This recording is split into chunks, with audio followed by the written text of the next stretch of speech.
이제 겟세마네 동산에서 기도하신 후 이제 예루살렘 쪽으로 올라가시는 예수님의 일행을 향해서 가룟 유다가 군사들을 데리고 와서 예수님을 체포하는 그런 장면입니다.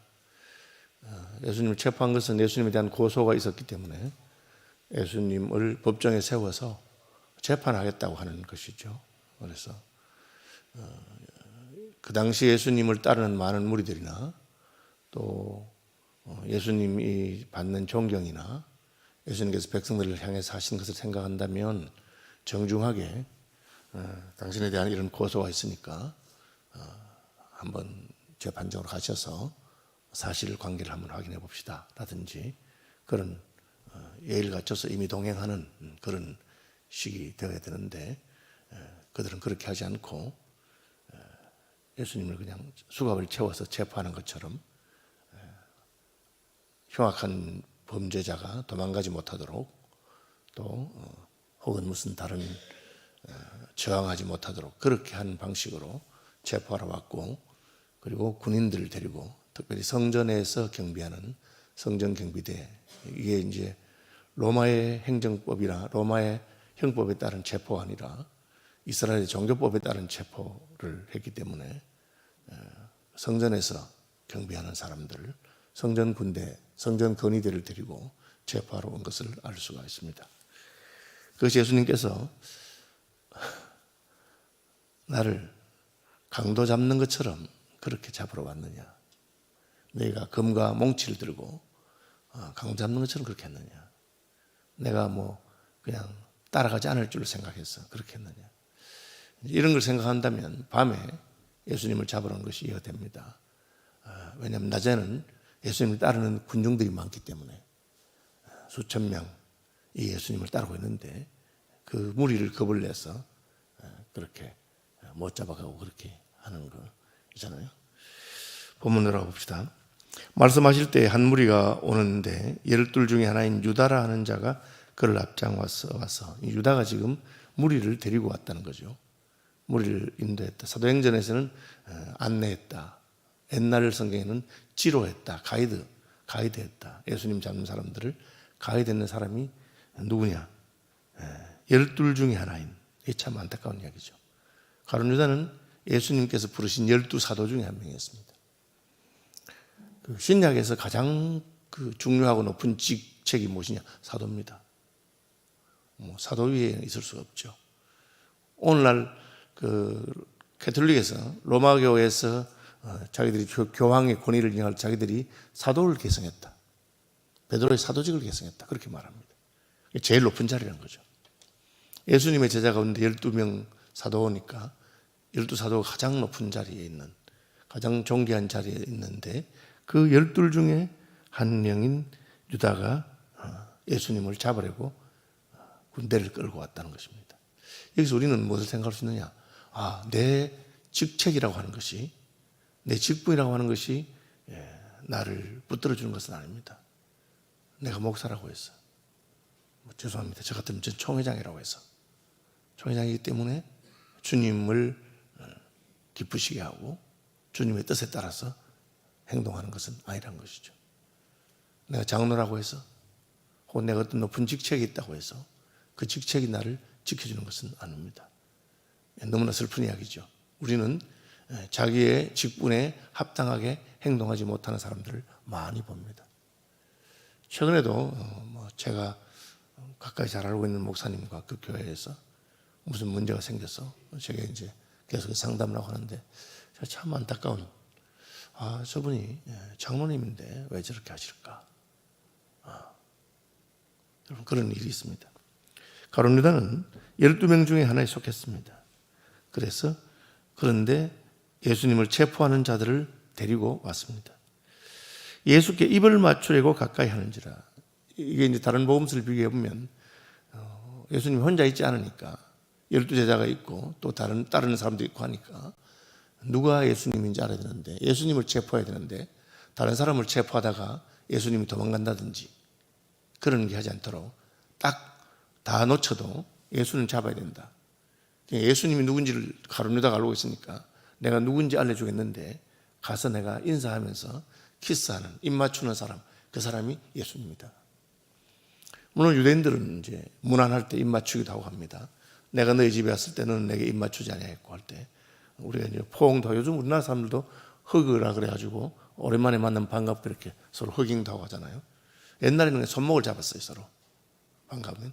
그러다가 좀 악수도 하고 뭐 그렇게 여러 가지 방식이 있는데, 입 맞추는 것은 아주 환영하고 환대하고 반가워하는 그런 표시로 입을 맞춘 겁니다. 근데 사실은 왜 입 맞춥니까? 이 사람을 잡아가라, 이 사람을 잡아가라, 그렇게. 인생은 겉으로 아무리 좋은 말하고 친한 척하고 앞에서 입 맞추고 그렇게 해도 속에는 얼마든지 딴 마음을 품을 수 있다는 것을 보여줍니다. 여기서 성경은 말하기를 하나님은 중심을 보신다. 가룟 유다가 예수님의 입을 맞추었으니까 그는 예수님을 사랑하는 사람이고 예수님과 제일 가까운 측근이고 그런 것입니까? 가룟 유다가 12사도 중에 한 명이니까 그는 예수님을 위하고 예수님 편입니까? 그렇지 않습니다. 여기에 우리가 굉장히 조심할 점이 있습니다. 내가 겉으로 어떻게 믿음이 좋은 그런 행동을 한다든지 내가 무슨 직분에 속했다든지 하는 것하고는 괴리가 일어날 수 있는 것이 인생입니다. 그래서 물론 지킬 만한 것보다 너희 마음을 지키라. 생명의 근원이 여기서 난다고 성경은 말하고 있습니다.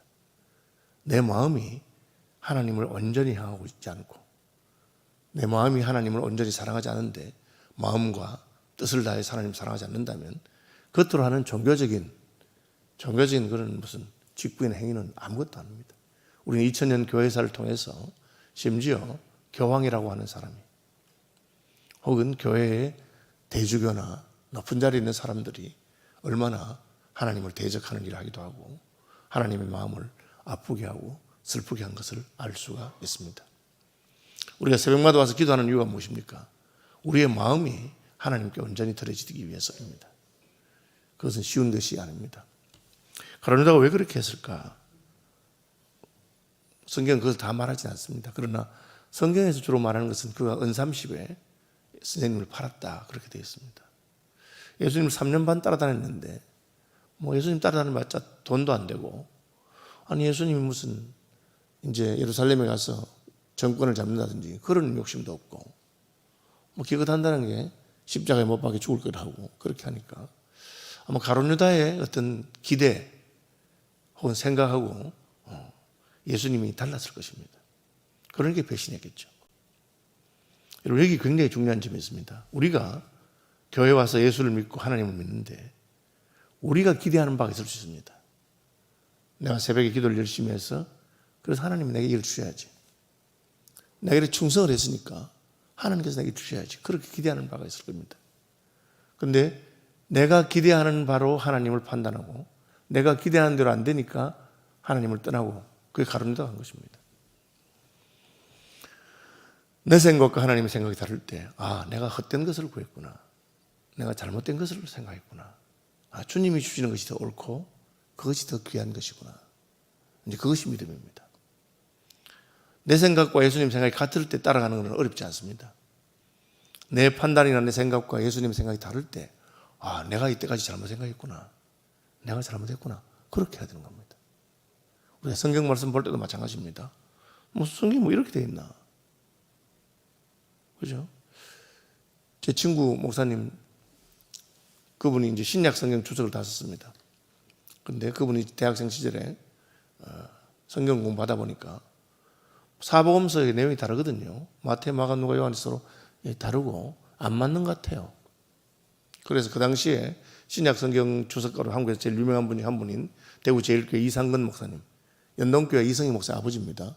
은퇴하신 이상근 목사님이 전화해가지고 목사님, 제가 성경 공부해 보니까 복음서가 여기하고 여기가 서로 다른데 이게 어떻게 된 겁니까? 자기 생각에는 그 목사님 학자니까 학생 달라 보이지만 사실은 마태복음 이렇게 땡기고 누가복음 이렇게 밀고 이렇게 해보면 사실은 서로 같다. 뭐 그렇게 해석할 줄 알았었어요. 근데 그때 이상근 목사님이 한마디 했어요. 이 나쁜 놈. 그렇게 했어요. 이놈아, 네 말은 네 생각에 성경이 안 맞는 것 같으면 네가 옳고 성경이 틀렸단 말이지. 나쁜 놈 하고 끊어버렸어요. 근데 이 친구는 그때 굉장히 충격을 받고 그때부터 아 맞아. 성경 말씀이 내게 이해가 안 되고 내게 잘 안 맞는 것 같아 보일 때 누가 옳겠느냐. 내가 잘 모르거나 내가 틀렸지 성경이 틀렸겠나. 하나님 말씀이 틀렸겠나. 그때부터 그의 신앙관 가치관이 완전히 달라지고 확립됩니다. 그리고 평생을 성경을 공부하고 성경 주석을 쓰고 하면서 볼수록 하나님 말씀이 옳고 내가 다 틀렸구나. 그렇게 해야 됩니다. 여러분 이게 사소해 보이지만 우리는 우리 속 깊은 곳에 자아와 고집이 있기 때문에 목사가 설교를 해도 자기 마음에 안 들면 그냥 듣기 싫습니다. 예수님이 가는 길도 가론유다 자기 마음에 안 들거든요. 그러니까 이럴 것 같으면 내가 왜 이 사람을 따라다니겠는가.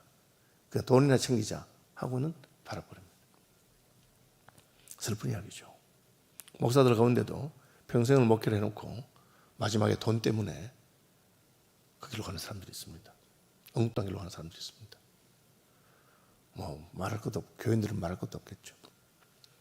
가룟유다는 어쨌든 그가 따르던 선생님을 입맞춤으로 배신하고 잡으러 왔습니다. 그때 이제 예수님께서 내가 그러나 하는 이 본문이 안 나오는데 요한복음 보면은 입맞춤 하는데 그 입맞춤 했으니까 예수님이 누군지 알았죠. 잡으러 온 사람들이 당신이 바로 예수님인가 하고 예수님 물어봅니다. 그 예수님께서 맞다. 내가 내가 찾는 예수다. 그 말 하니까 사람들이 갑자기 뒤로 팍 날아가 버렸어요. 그죠? 그 복음서에는 기록된 걸 그대로 보면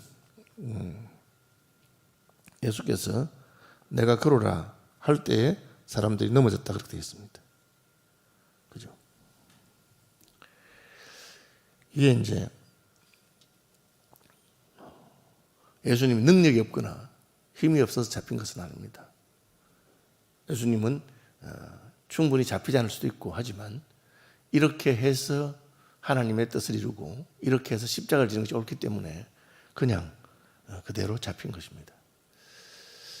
가룟유다하고는 다르지만 실패한 사람들이 있습니다. 오늘 본문에 보면 베드로가 나오죠. 베드로와 가룟유다의 차이는 뭐냐? 가룟유다는 예수님 반대편에 선 겁니다. 베드로는 예수님 편에 섰습니다. 다만 예수님 편에 섰지만 예수님을 따라가지는 예수님처럼 행동하지는 못했어요. 예수님은 어떤 분입니까? 잡힌 거예요. 그냥 능력이 있는데도. 왜? 그렇게 잡혀서 고난을 받아야만 하나님의 뜻이 이루어지기 때문에 그렇죠. 베드로는 어떻게 합니까? 오늘 본문에 보니까 우리가 칼로 치니까 이것들이 검과 몽치를 들고 가는데 우리도 있습니다. 저도 칼 가지고 있습니다. 한번 붙어볼까요? 몇 명이나 맞겠습니까? 수백 명이 오진 않았겠죠. 뭐 수십 명이 잡으러 왔는지 그럴 건데. 그러니까 우리도 숫자는 좀 작지만 그냥 호락호락하게 잡히지 않을 수 있습니다. 제가처럼 잡을까요? 그렇게 하고. 실제로 베드로는 말고라고 하는 제사장의 종들의 귀를 하나 탁 쳤어요. 그래서 그 말고의 오른쪽 귀를 떨어졌다 해서 그래서 베드로를 왼손잡이를 하는 겁니다. 이래 하니까 그 오른쪽 귀가 떨어졌기 때문에 오른쪽 잡이면 이렇게 왼쪽 귀가 안 떨어졌겠어요. 그렇게 하는 겁니다. 그러니까 베드로나 그 따르는 사람들이 예수님 편이라는 것은 부인할 수 없어요. 그 유다는 예수님 반대편에 서서 예수 잡는 자들을 지도했다. 사도행전은 예수 잡는 자들을 안내했다. 그러면 예수님 편에 있으니까 결과는 달라요. 같이 그 예수님을 부인한 자리고 예수님을 팔아먹고 해도 가룟유다는 그냥 그걸로 끝났어. 인생이 끝나잖아요. 그런데 베드로는 회개할 기회를 얻고 다시 사도로서의 사명을 감당합니다. 다만 이때 베드로의 잘못이 뭐냐? 예수님 편에 있으면 예수님이 하시는 방식으로 가야 돼요. 그게 뭡니까? 시험에 들지 않게 깨어있어 기도해라. 그럼 같이 기도하면서 자기를 복종해야 되고. 베드로는 의리의 사나이잖아요. 의리. 내가 뭐 선생님을 뭐 부인하겠나. 잡으러 오니까 칼로 탁 싸우다가 내가 죽지. 그리고 예수님은 그 말고의 귀를 붙이시고 그렇게 하면 하나님 뜻이 이루어지지 않는다 하고 잡히죠. 그럼 지금 베드로와 그의 그 일행들이 해야 되는 게 뭐냐? 주와 함께 잡히는 겁니다. 함께. 주와 함께 죽고 주와 함께 고난을 당하는 겁니다. 교회도 보면 하나님 편이에요. 교회를 위하고 하나님을 위해요. 그것까지는 인정할 수 있는 거예요. 근데 그 방법을 자기 방식으로 하는 거예요. 내 방식으로. 저놈들이 어디 선생님 잡으러 왔나 하고는 싸운다는 거죠. 금방 그렇게 싸워놓고 막상 예수님 딱 잡혀가니까 그냥 힘이 없어. 왜? 베드로의 힘과 능력의 모든 것은 예수님과 함께 있는 것입니다. 예수님이 잡히면 자기도 같이 잡히고, 예수님이 기도하면 자기도 같이 기도하고, 그때 그 능력이 오는 거예요. 여러분, 그게 이제 우리 자석이 쇠를 가지고 이렇게 하면 쇠에 붙어 있으면 그 쇠도 좀 있으면 자석을 띄어서 다른 걸 붙이고 하잖아요. 그런 것 같은 겁니다. 베드로는 예수님 편에 있지만 자기 방식대로 자기가 예수님을 지킬 수 있는 것처럼 예수님 지키려고 하다가 못 지키고, 예수님 잡혀가니까 따라가는데 이제 뒤늦게 겁이 나는 거예요. 뒤늦게. 그래서 멀찌감치 따라갑니다. 물어보죠. 여자 계집종이 아까 이 사람 예수님하고 같이 있던 사람 아니에요? 이 사람 왜 안 잡아갔어요? 이런 식으로. 그거 잡히면 됩니다. 맞다고. 내가 예수님 제자다. 우리 선생님 잡아가 나도 잡아가라. 그렇게 말이 안 됐어요. 주님을 위해서 싸울 때 내가 싸우면 주님께서 기적을 베풀어서 저놈들 다 넘어뜨리고 이기겠지. 그런 기대는 했는데 힘없이 예수님 잡히니까 나도 예수님 같이 잡혀야 되겠다. 주님 곁에서 같이 고난을 당해야 되겠다. 그건까지는 안 되는 거예요. 그게 우리 마음속에 있는 어떤 우리의 마음에 있는 기대입니다. 예를 들어 제가 남은 두고 제게 적용한다면 내가 목사니까 주님에 충성하는데 내가 충성을 했으니까 주님 내게 이런 대접을 해주셔야 되겠다. 내가 이런 대접을 받아야 되겠다. 그런 기대가 있는 거예요. 그게 딱 무너지면 안 되는 거예요. 내가 예수님 따르는 제자인데 선생님 저렇게 맥없이 잡히고 그럼 나도 그럼 잡히지 뭐. 다른 건 못해도 주님 곁에 서 있으면 하겠다. 근데 그게 안 되는 거예요. 주님과 싸울 때는 싸웠는데 주님 잡혀가니까 그냥 같이 잡혀가지 못해요. 멀찌감치 따라갑니다. 계집종이 묻습니다. 너 맞지? 아니라 했습니다. 또 다른 남자가 맞는데? 또 아니라고 했습니다. 세 번째는 아니 말씨가 갈릴리 말씨인데 사투리 보니까 맞잖아. 그때는 저주했대. 오늘 본문에 안 나오지만 베드로가 저주하면서 무슨 날 보고 자기도 모르게 딱 그 말이 떨어지니까 닭이 세 번, 닭이 두 번 울었습니다. 보면 닭이 두 번 울기 전에 내가 나를 세 번 부인하리라. 그렇다. 그때 듣고 베드로가 통곡하고 갔습니다. 이게 내 마음대로 되는 게 아니구나. 예수님 어떻게 하십니까? 하나님 앞에 시킨 대로 합니다. 십자가를 지라는 것은 굉장히 예수님도 힘들었어요. 아니 내가 메시아고 하나님 아들인데 저희들한테 내가 왜 잡혀가지고 그게 전혀 마음에 안 드는 일일 수 있죠. 그러나 내 뜻대로 마시고 아버지 뜻대로 하십시오. 어렵죠. 그래서 기도하는 겁니다. 여러분 우리가 새벽마다 왜 기도하느냐? 내 마음대로 안 하기 위해서. 내 생각에 이게 오라도 하나님이 하라면 내가 하고 하나님이 참으라면 참 이것도 참아라. 오른뺨을 때리는데 왼뺨도 갖대라 하면 갖대고. 그것은 진짜 믿음의 사람, 기도의 사람이 아니면 할 수 없습니다. 한판 붙어보는 건 할 수 있어요. 이 자식 나를 무시하나? 내가 니보다 똑똑하지 않아서 참고 있는 줄 알아? 나도 네 생각하는 거 다 알아. 그렇게. 근데 그건 참 어렵습니다. 저 왜 그러냐? 제가 총회를 해보니까 목사님들도 잘 안 되고 장로님들도 안 되고 딱 무슨 의견 충돌이 있거나 하면 자기 고집을 꺾을 생각 안 해요. 자기 옳으니까. 그렇지만 그 옳다는 것이 주님이 딱 떠나고 나니까 잡히고 나니까 계집종 앞에서도 자기도 모르게 아니라고 부인하는 그런 겁니다. 조금 전에 베드로가 막 칼 들고 막 싸우고 한번 붙을까요 예수님? 뭐 그랬는데 예수님의 길을 가야 됩니다. 우리는 적어도 유다의 길은 아니고 베드로의 길쯤 와 있는 것 같아요. 예수님 편에서. 그런데 예수님이 십자가를 지고 갈 때 우리도 말없이 주님 지신 십자가 나도 지겠다. 주님이 욕을 얻어먹었으니까 나도 욕을 얻어먹고 주님이 배신당해서 나도 배신당하겠다. 그거는 잘 만드는 것 같아요. 내가 뭐 옳은 길을 하니까 인정받고 싶고 이기고 싶고 그렇게 합니다. 주기도문 하겠습니다. 하늘에 계신 우리 아버지, 아버지의 이름을 거룩하게 하시며 아버지의 나라가 오게 하시며 아버지의 뜻이 하늘에서와 같이 땅에서도 이루어지게 하소서. 오늘 우리에게 일용할 양식을 주시고 우리가 우리에게 잘못한 사람들을 용서하여 준 것 같이 우리 죄를 용서하여 주시고 우리를 시험에 빠지지 않게 하시고 악에서 구하소서. 나라와 권능과 영광이 영원히 아버지의 것입니다. 몇 가지 기도 제목이 있습니다. 지금 저희 교회 SFC, 대학 SFC 신입생들 어젯밤에 와서 이렇게 신입생 그 모임하고 자고 있고요. 우리 교회 중등부 애들도 같이 교회에서 하루 보내고 또 오늘 아침에 무슨 김밥 싸서 아차산에 올라가고 한다고 합니다. 기도해 주시고 오늘 내일이 종례주일이고 오는 주간이 순환주간입니다. 특별 새벽 기도 있습니다. 특별 새벽 기도에서 기도해 주시고 또 제가 이번에 저희 교단에서 모금액이 한 15억 가까이 14억 6천만 원 정도 모금해서 시리아와 띠르키예 그 피해자들에게 했는데 그 긴급구호단에서 총회장님이 둘 곳 중에 한 군데는 꼭 가야 되겠다. 그렇게 해서 아마 제가 시리아 쪽에 한번 가야 될 것 같습니다. 그래서 날짜가 지금 4월 25일 정도로 정해져 있는데 그 구호금 전달하는 것, 모금하는 게 중요한 게 아니고 쓰는 게 참 중요하다고 생각합니다. 저는 늘 교회에서도 여러분이 헌금을 하는 것만큼 중요한 것은 그 헌금이 하나님 기뻐하는 데 쓰이는 게 중요합니다. 그래야 헌금의 사람들이 복을 받습니다.